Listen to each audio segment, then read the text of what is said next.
It's my pleasure to introduce our keynote speaker for community keynote speaker this morning, Henare O'Keefe. Tēnā koe, Henare, tēnei te mihi ki a koe. Henare's experience of growing up in a lower socio-economic household stirred in him a deep commitment to uplifting and inspiring his community. Henare seeks to reverse negative social statistics and is dedicated to combating family violence, mentoring youth, and assisting in the reintegration of prisoners. He and his wife Pam have fostered over 200 children. He has visited hundreds of schools throughout New Zealand as an ambassador for Duffy Books and Homes. He set up the U-Turn Boys Academy, now called Youth to Men, a successful 15-week intensive course for troubled youth, which featured in the Lost Boys documentary screened on TV3. Henare has also worked against violence in the family and community through the New Zealand Police Youth Education Service to help parents keep their children safe. In 2008, he responded to violence against his own family by organising the Enough is Enough hikoi to galvanise community concern and action. In 2012, Henare was named New Zealand's Local Hero of the Year for his work with at-risk youth and family violence protection. The Mayor of Hastings recently said, Henare's mantra is, "What can I do to help others?" Ladies and gentlemen, please give a warm welcome to Henare O'Keefe.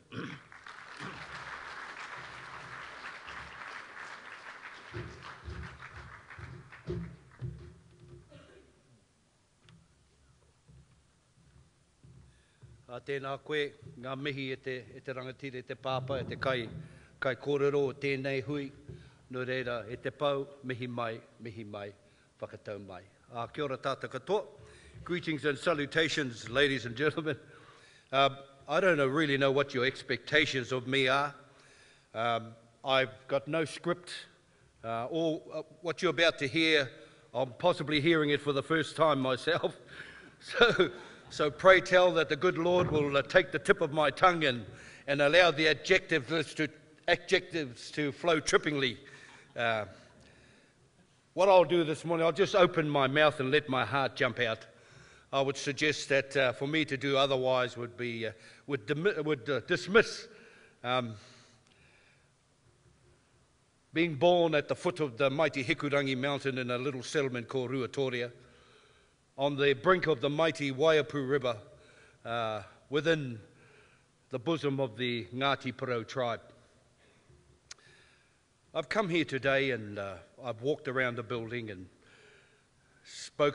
talked to different people, and so I built a theme in my mind.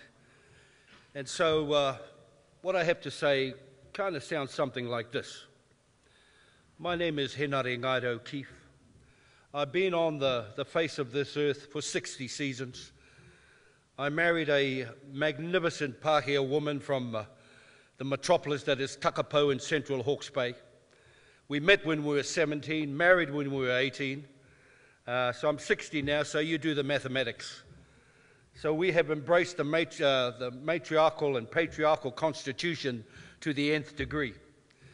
As a result of that, we have 3 biological children. They have all now gone their own ways. They have children of their own.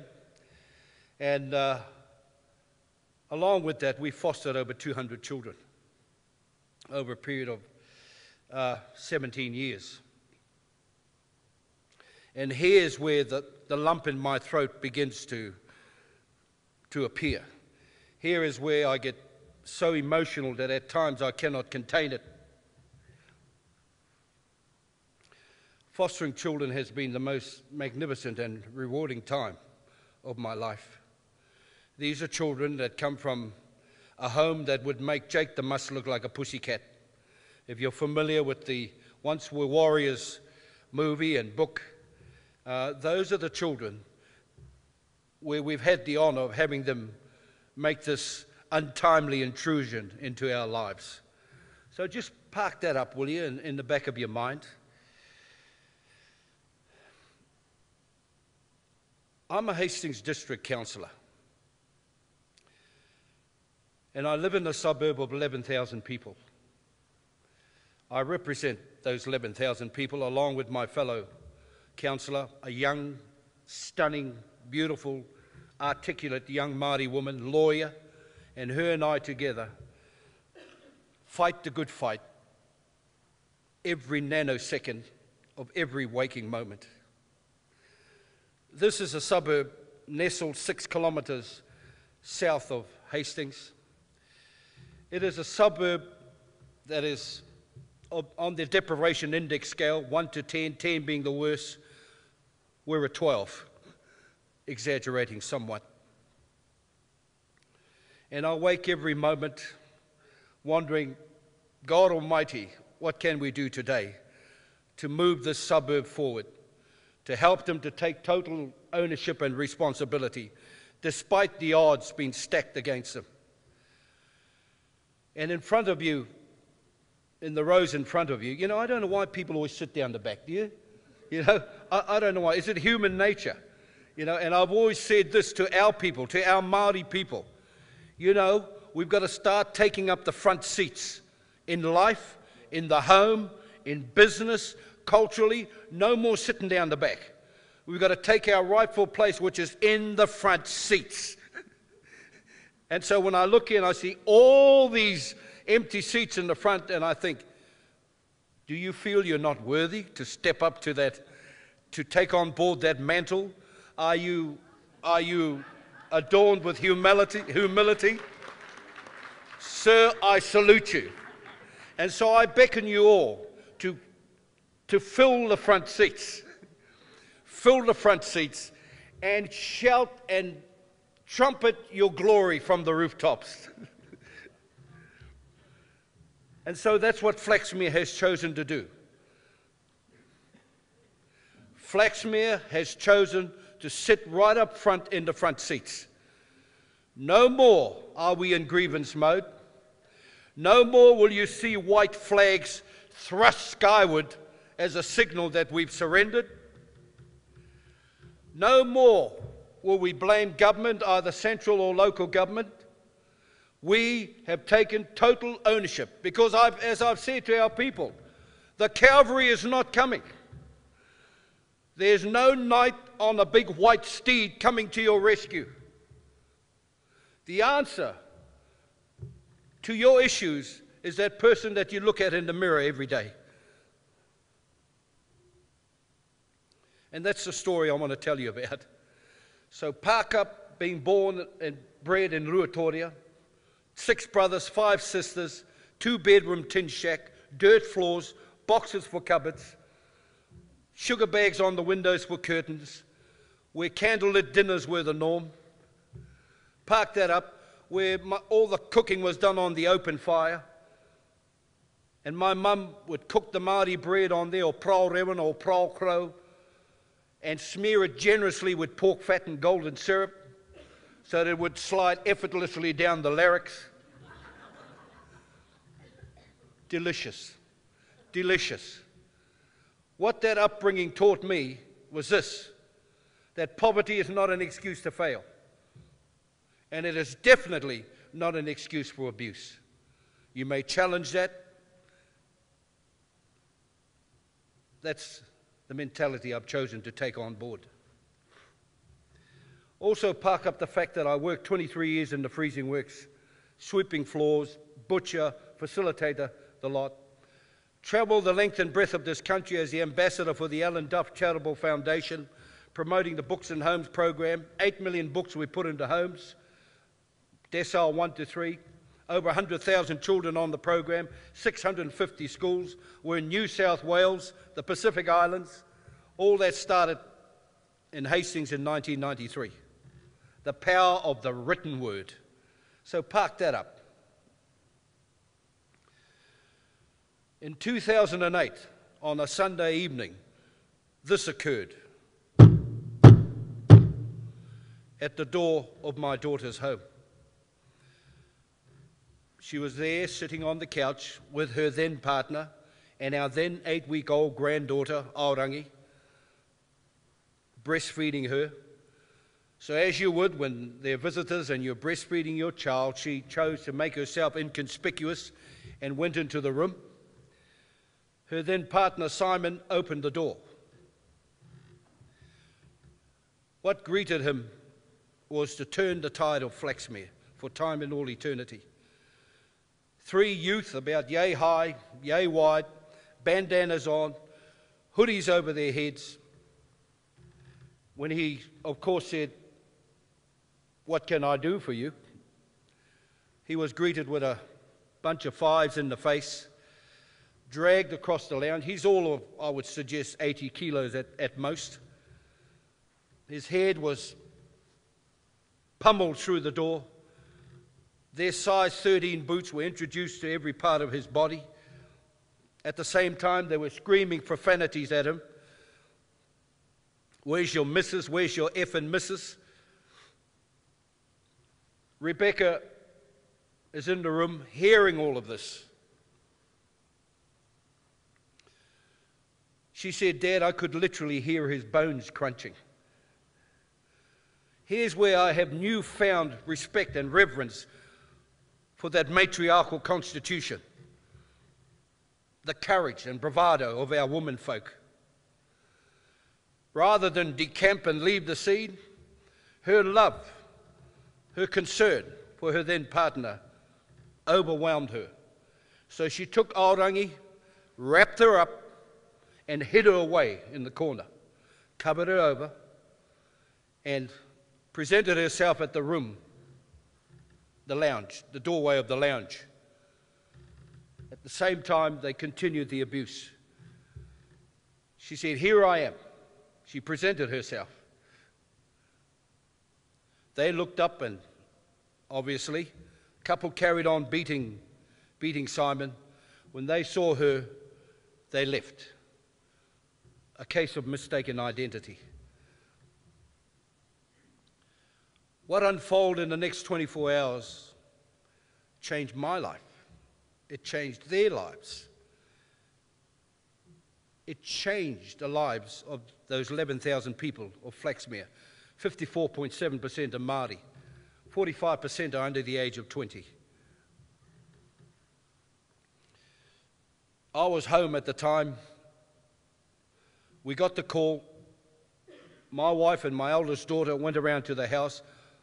I didn't think a hell of a lot of it. I didn't realise the severity of it. So I stayed home with a couple of our other grandchildren.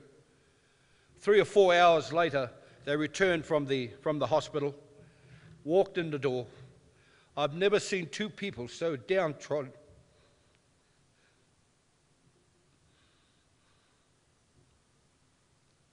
In all my life. You know, I've dealt with every known crime in this country. As a youth justice coordinator for Hawke's Bay, aggravated robbery, kidnapping, rape. I've dealt with a lot. I've seen it all. But when it happens to your nearest and dearest, it just cuts a lot deeper to the bone. You know, the mantle that's been bestowed upon me by this magnificent country of ours is the International Ambassador of Love. And I wear that with pride and humility. But I can tell you now, there wasn't a heck of a lot of love in me at that point in time. They walked in. There wasn't a heck of a lot we could do or say. Simon looked like the hunchback of Notre Dame. I didn't recognize him, arm in a sling. And Rebecca was the equivalent, but more in a mental state. We drank copious amounts of coffee that evening. Friends came around, whānau came around, and we just sat there, hardly saying a word at times. Just being there and basically marinating in the aftermath of what had unfolded. Then in the early hours of the morning, someone said to me, "Okay, Mr. Ambassador of Love." It was, only friends could get away with that, or close friend or family. "Okay, Mr. Ambassador of Love, what are you going to do about this? What are you going to do?" You know, I didn't critique it. I didn't even think about it. It just popped out of my mouth. I said, we're going to march. That's what we're going to do. We are going to march. Every man, woman, and child in this suburb is going to march, and we are going to take our community back. And I meant that in every way, commercially, health-wise, spiritually, emotionally. We're going to take it back. And in the 3-4 days that followed, I hit the media, hit TV, hit the radio. I just left no stone unturned. 4,000 people joined Pam and I, and Rebecca and Simon on that march. The rich, the not so rich, the poor, the not so poor, the good, the bad, and the ugly. Children, people in wheelchairs, people with walking sticks. We marched from Flaxmere, which is a 6-7 kilometre march, into the CBD Hastings. At that point in time, my faith was restored in mankind, in humankind. Some of the most magnificent speeches I've ever heard were spoken on that day. Politicians, mayors, the whole gambit, they were all there. And I was the last speaker. And I'm listening to all this kōrero, and I'm thinking, Henare, what do you want to come out of this? What's your point of difference? What are you going to say that's going to be sustained for time and all eternity? You cannot repeat what they've just said. We don't want the same old rhetoric. We're going to lock them up. We're going to banish gangs. We're going to ban patches from the CBD. What is your point of difference, Henare? What are you going to say? Pray tell, the good Lord, as I've said this morning, took the tip of my tongue, and I stood there in all humility and said, if you're a doctor, if you're a nurse, if you're a policeman, if you're a policewoman, be a mother first and a practitioner second. Be a father first and a practitioner second. Let all the goodness and richness of love just pour forth. Let an open and contrite heart be in abeyance and set precedents.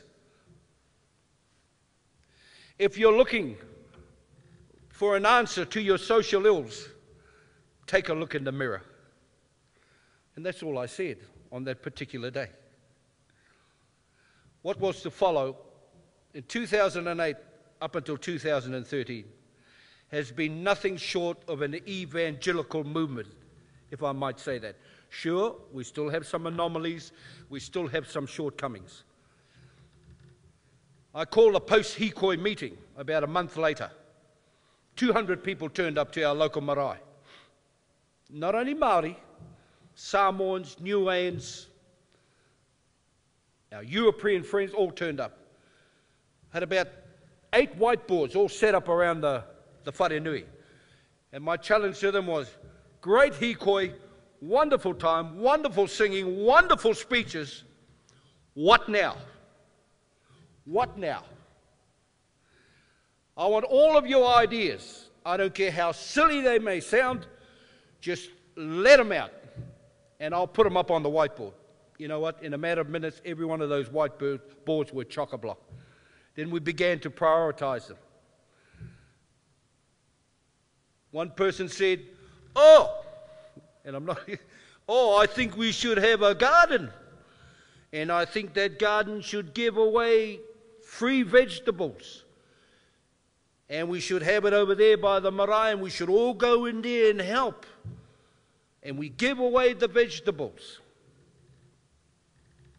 We now have a 5.3 hectare garden, organic produce, fruit, vegetables. It's open 24/7. It's never locked. We have a huge, gigantic sponsored blackboard at the entrance telling our people what's available, what's about to be harvested, what's about to be planted. But you know what? I said to my daughter, unfortunately, you were the sacrificial lamb. You and your partner and our granddaughter, you are the sacrificial lamb that made this possible. That garden is busier than a bee's hive. We're in there on a daily basis. We fed, I think, with 30 families just the other day. But the best thing about the garden, we got people communicating with one another, talking to one another. That garden also tills their hearts, and it tills the soils, and it plants seeds within. That came out of the hikoi, and that is not an exaggeration or an overstatement. It's a special, special garden, because a price has been paid. I pay $2 a year for it. The good Lord always provides. Get on with it, get on with servanthood, and the good Lord will come in behind and cover your butt. That came out of the hikoi. That Flaxmere Heroes calendar you see sitting on seats in front of you. These ideas didn't come from local or central government. They came from the very people who harbour the issues. These are solutions that came from the very people who harbour the issues. They said, oh, I think we should, we've had 3 All Blacks come out of Flaxmere. Tane Randall, Ben Tamufuna and Roger Randall. In 1 decade, we've produced 3 All Blacks. 4 world champions have come out of the suburb. Somebody said, yeah, I think we should start celebrating all the good things that go on here. Why don't we do that? Hence, the Flaxmere Heroes calendar was born. We produce that calendar every year since then. Every home in Flaxmere, 3,000 homes, get one of those calendars personally delivered the day before Christmas, and they get it for free. The mongrel mob, the police, school children, we all come together, Rotary Club, and we go down the streets and we deliver this calendar. We personally hand it to them and wish them a Merry Christmas. And I say to them, if you're feeling sorry for yourself, have a look at March, have a look at April, have a look at September. These are the very people that reside in close proximity to yourselves. But they're not in grievance mode. We've got Dion King in there, the fastest shearer in the world. And last year, the list just goes on and on and on. That came out of the out of the hikoi. It is galvanizing our community. And behind it, you will notice there's a directory of services that are available. Guess where that idea came from? From where the rubber meets the road. From the people of Flaxmere. The people who harbour the issues. It's stunning.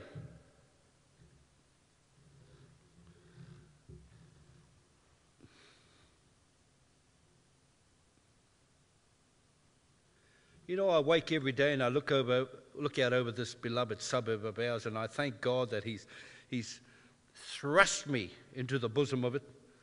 It's taught me so much. It's taught me about humility and kindness and the ability to make other people valued and to affirm them and make them feel important. Here's another one that came out of the hikoi. We have a rugby team there called MAC, Māori Agriculture College, which was started by the legendary George Napier, the Doc Paways, etc. Up until 3 years ago, this rugby team were being beaten 120, 80-0, 90-0, and all these 500 members, and 95% of them reside in Flaxmere.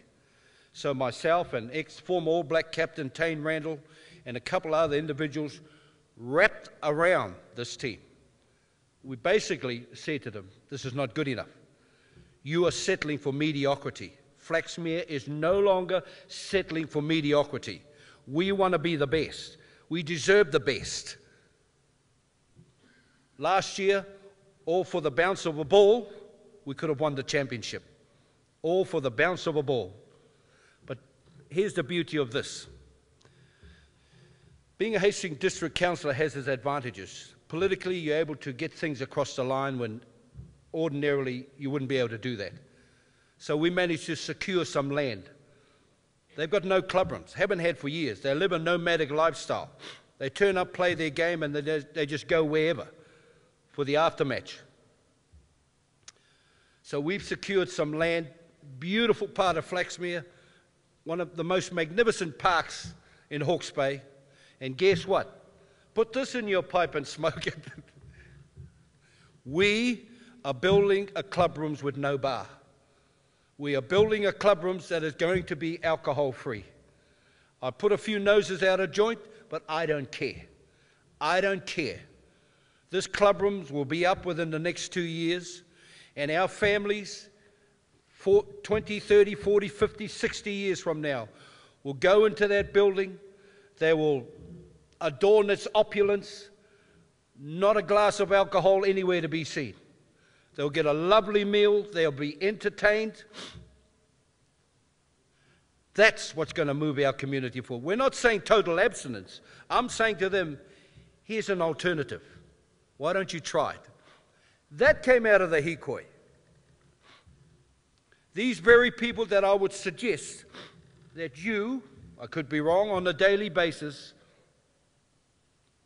are nurturing and nourishing, you're advising, you're counseling. If I may change track just slightly, and I haven't got much more time left. My mum was diagnosed with cancer about 6 weeks ago. And she went to the hospital, and as you do, we all gravitated into her room. The whole marae was there. And she lay there, and of course we wept, and she was there consoling us, as they often do, uplifting, and you know, she says, I know where I'm going. I totally know where I'm going. But what I wanted to say was the way she was treated there by the doctors, the nurses, the cleaners at the Hastings Memorial Hospital, Hawke's Bay, was just, it restored my faith in you. The way they honoured my mum and treated her as if she was their mother. And you know what? They ushered us into a room where they wanted to tell us, you know, we think your mum has cancer. These 3 stunning young doctors, they were as nervous as we were, because they're about to tell this family that your mum has cancer. I do declare that Almighty God came down and sat in that room. And the way they imparted this information in a sympathetic, empathetic way, I will never, ever forget them for that. What poured forth from those young men, it was as if they were sons of this woman. I didn't see them as doctors. I saw them as my brothers.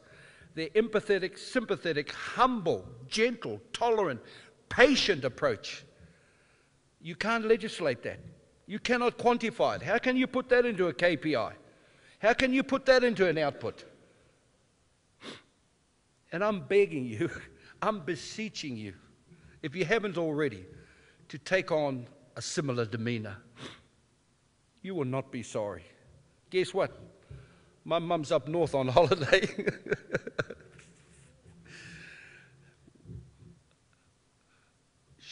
I call her Lazarus. Oh, step forward, Lazarus, I said to her the other day. It was just amazing. And I do declare that those young men, and the way she was treated and honoured, the way her matriarchal constitution was adored, had a lot to do with her recovery. And I salute you all for that. Look, I haven't got much more time, but I'm going to play a DVD for you. I know I'm all over the place today, but can I just tell you that I love you? I love this country of ours. Love is the key. It is.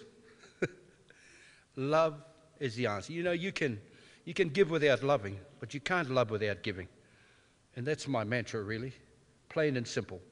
Came out of that 2-bedroom tin shack in Rotorua. Sir Apirana Ngata was just down the road.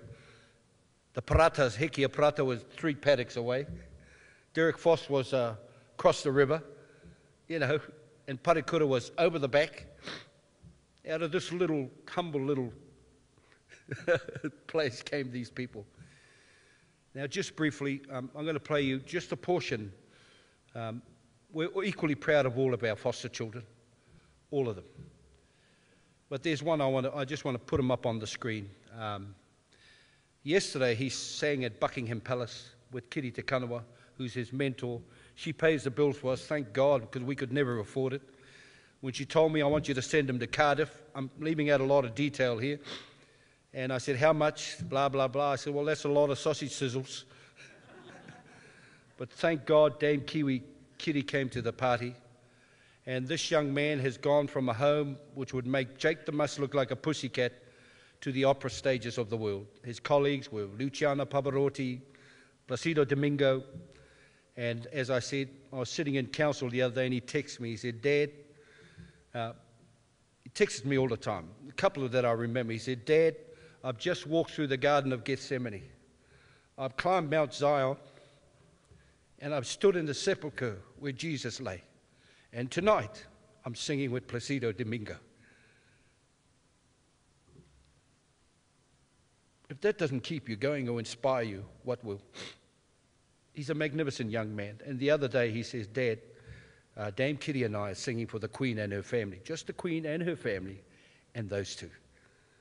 I said, oh my God. This boy was told he was useless, he was gutless, he was hopeless, you're good for nothing. By golly, that shiny jewel was residing there. And what brought it to the surface? 3 square meals a day, roof over his head, a nice warm bed, and love. Just briefly, Philip wanted to change his name to O'Keefe. Sat down with Pam and I, and I thought, well, let's go down to the lawyer and get it legal, because I said, O'Keefe will look pretty good in lights. But again, you know, Pam, she says, well, hang on a moment. Here's something to contemplate. It's only a suggestion. Why don't you retain the name Rhodes and you put the dignity and the mana back into that name? Geez, I'm thinking, I wish I'd have thought of that. So I thought, well, you can put it in the middle. So just, and I know I'm running out of time, shooting forward, he won the Lexus in 2007. The best, the cream of the cream, sang at the Michael Fowler, Auckland Town Hall. And, you know, it was him and I were there. Pam couldn't make it. And he's up on stage, the New Zealand Symphony Orchestra in all their glory. The who's who of New Zealand were there, the Prime Minister, and they sang, and it shows it in the doco, and it said, ladies and gentlemen, the winner of the Lexus 2007 is Philip Rhodes, and his name just cut through the air. I'm standing there. I had a seat right in front of the stage, and he looks down at me, and I'm looking up at him, you know, and he got a trip for 2 around the world, $15,000 in cash and a scholarship. And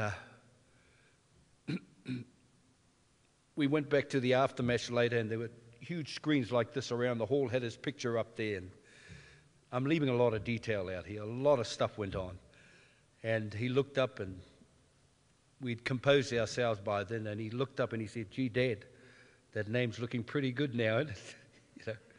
And so I guess my plea to us all is look for the Philip Rhodes when they walk in the door. That downtrodden, sick, and just go looking for that precious jewel that's sitting in there. Peel away all the rubbish, all the gunk, and go looking for the Philip Rhodes that resides in there. Ladies and gentlemen, it's been an honour. Mā te atua koutou manaki ngā mihi o te tauhou kia koutou. Tēnā rā tātou katoa te hau kāinga o te arawa. Nō reira mihi mai e te pāpā. To everybody here and to our host here in Te Arawa, God bless you all and have a great year, what's left of it. And I feel very humbled to be up here before you today, my peers. And all that's left for me to say is, my name is Henare.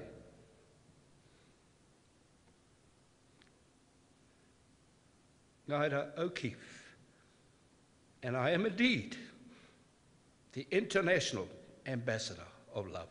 Thank you.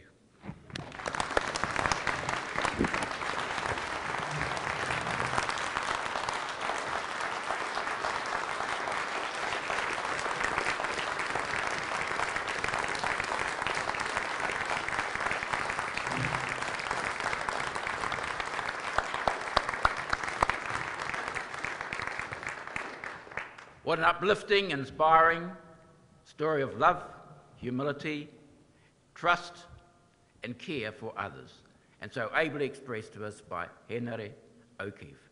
And I can't think of any other better one to say, he honere, he korore ki te atua, he maungarongo ki te whenua, he whakaro pai ki ngā tangata katoa. All honour and glory to God, peace on earth and goodwill to all people. And he encapsulates this more than words could ever say.